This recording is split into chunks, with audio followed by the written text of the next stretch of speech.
Kemudian, yang biasanya main TikTok, kurangin tuh joget-jogetnya.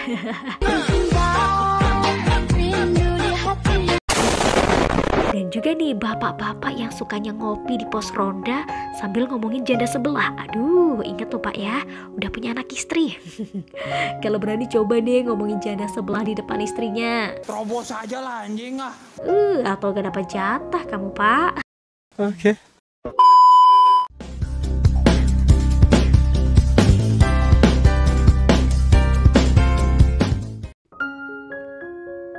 Bersosialisasi bukanlah suatu hal yang mudah nih buat dilakukan, khususnya untuk anak-anak.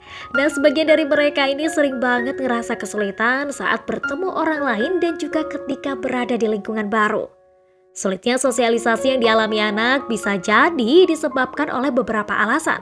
Salah satunya adalah rasa malu yang kerap hadir dan juga membuat anak kembali menarik diri. Kira-kira apalagi ya alasan anak sulit bersosialisasi? Yuk kita tonton videonya sampai selesai ya. 5 penyebab anak sulit bersosialisasi. Orang tua wajib tahu. 1. Pikiran mendadak blank atau kosong.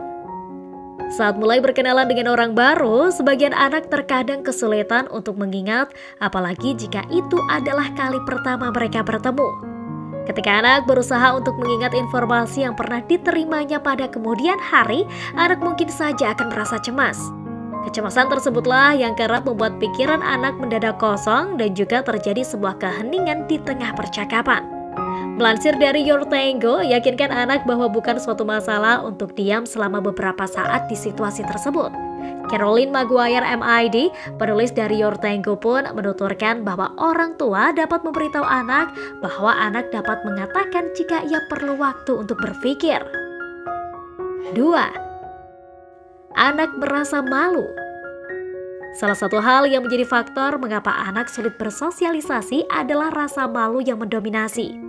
Saat anak merasa malu, terlebih dengan orang yang baru ia kenal, anak dapat kesulitan untuk sekedar menyahuti ucapan lawan bicara, bahkan untuk memulai pembicaraan nih. Menurut Dr. Barbara Greenberg, PhD, seorang klinikal psikologi, rasa malu tersebut membuat anak sulit merasa nyaman nih.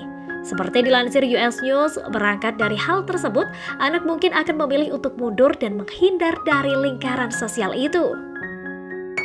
3. Kepribadian sang anak. Alih-alih faktor eksternal, kepribadian sang anak pun menjadi salah satu faktor yang mempengaruhi mengapa anak sulit bersosialisasi.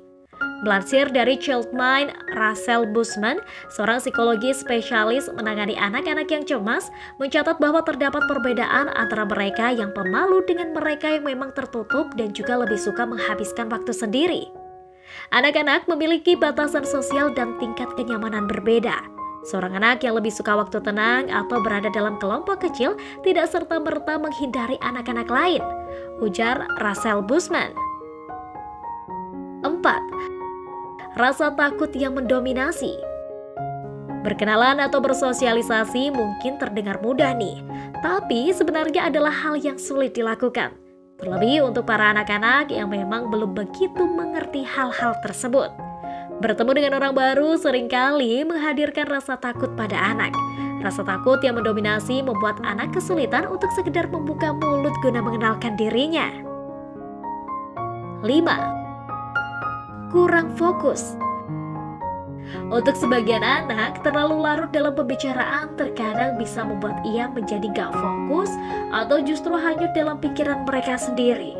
Anak mungkin belum terbiasa terlibat di dalam situasi tersebut. Guna mengatasinya, orang tua dapat melatih anak dengan mengajukan beberapa pertanyaan nih untuk mengambil alih kembali fokus mereka dan juga membuat mereka memahami orang lain. Caroline Maguire MID turut menuliskan di laman Your Tango untuk terus melatih anak dan juga membantu mereka fokus saat bersosialisasi dimulai dengan lingkungan keluarga. Itulah 5 alasan mengapa anak sulit untuk bersosialisasi. Kesimpulannya adalah dalam kasus ini peran orang tua jelas sangat dibutuhkan oleh anak. Bantu mereka untuk bisa mulai bersosialisasi ya. Hal ini penting banget nih buat jadi perhatian khusus para orang tua, karena ini juga termasuk salah satu bentuk cara parenting. Jadi nih, buat para orang tua, sisihkan sedikit waktu ya buat support anak-anaknya. Yang biasanya sibuk kantor, sibuk kerja, ya bisa lah ya disempetin pas weekend atau pas udah pulang kerja nih, buat bantuin anak-anaknya. Nah, kemudian nih yang biasanya arisan, bisa juga nih dibagi waktunya dan lebih perbanyak waktu buat anaknya. Jangan cuma mentingin sosial teman-temannya aja, tapi anaknya juga dipentingin ya. Kemudian yang biasanya main TikTok, kurangin tuh joget-jogetnya.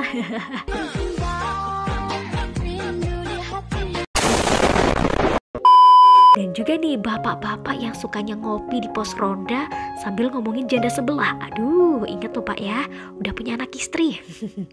Kalau berani coba deh ngomongin janda sebelah di depan istrinya. Terobos aja lah anjing ah. Atau gak dapat jatah kamu Pak. Oke. Oke deh, Mimin cantik pamit dulu. Salam mahasiswa teladan. Jangan lupa subscribe, komen, dan like loh ya. Mimin tunggu. Bye-bye.